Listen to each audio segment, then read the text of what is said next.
Thank you, Mr. Speaker. I ask unanimous consent to address the House and to revise and extend my remarks. Without objection. Mr. Speaker, this is the third time I come to the floor to protect our Supreme Court justices and their families. Speaker Pelosi said this bill would come to the floor this week, but it's not listed on our schedule. The Speaker also said last week at her press conference that no one is in danger. Think about that, Mr. Speaker.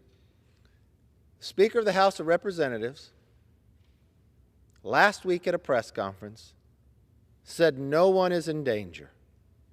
This is just after a day or two of a man came clear across the country from California to kill Justice Kavanaugh. He was on the street. He had a weapon, he had zip ties, he had a plan. At the same time, the Speaker says no one is in danger. But at the same time, the Senate already unanimously passed a bill with agreement from all 100 senators. And that wasn't passed last week, that was last month. For 1 month, the majority of this House, Mr. Speaker, has held that bill. A bill that every single senator, Republican and Democrat and Independent, passed in the Senate. It simply states that we will protect the Supreme Court. Mr. Speaker, you probably noticed as you came onto this Capitol of the intensity of force you see out in front of the Capitol. And is that because something is happening here today? No. Of an anticipation of a decision by the Supreme Court. Everybody in the country knows that there could be a decision, not knowing which way it would go, but the anticipation that people need protection, the Capitol. But at the same time that's happening, that you're protecting the Capitol, you're holding a bill to deny protection to those justices. It makes me wonder why. Why? Why, if 100 senators approve it, would it hold here for an entire month? Why, even after holding it for a month, somebody travels all the way across the country with one thing in mind: to kill a Supreme Court justice, gets arrested, and still the Speaker of the House will not move that bill? That the majority actually holds it. Just so the country can understand, no one on this side of the aisle, the Republican side of the aisle, objects to this bill. We agreed that we would agree to a unanimous consent. All somebody had to do was make the motion, and that could be on the President's desk. It could be signed, and they could be protected.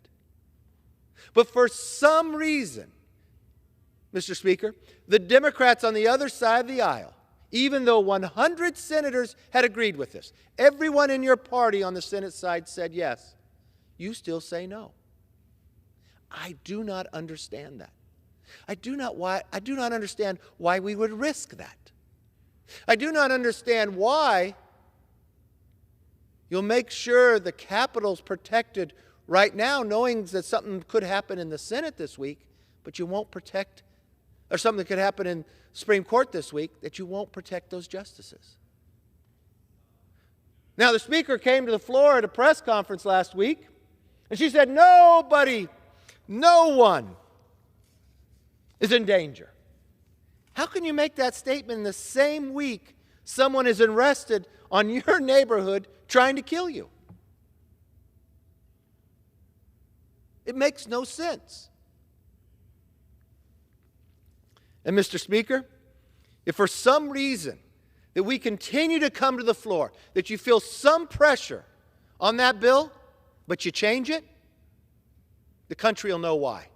Because if you change the bill and move it back to the Senate, you're trying to kill it.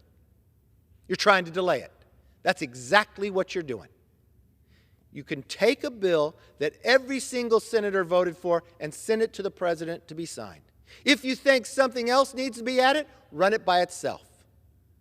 But if you want to ping-pong it and delay the process, I think that's wrong. I think you're jeopardizing people's lives.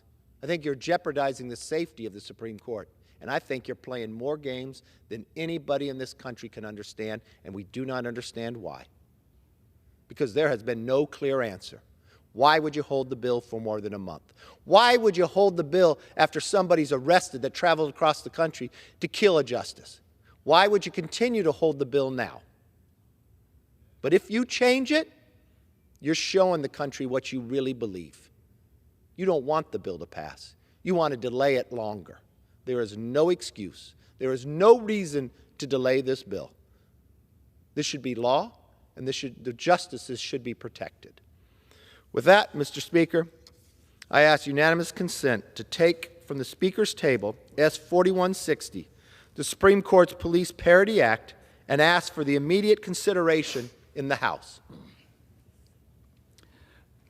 Pursuant to the order of the House of January 10, 2022, the House is in session solely for the purpose of conducting morning hour debate. Therefore, that unanimous consent request cannot be entertained. Mr. Speaker, later in this day, it could.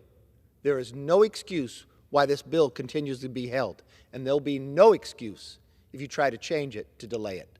That's just a tactic, Mr. Speaker, and I believe you thought it would be wrong as well. With that, I yield back.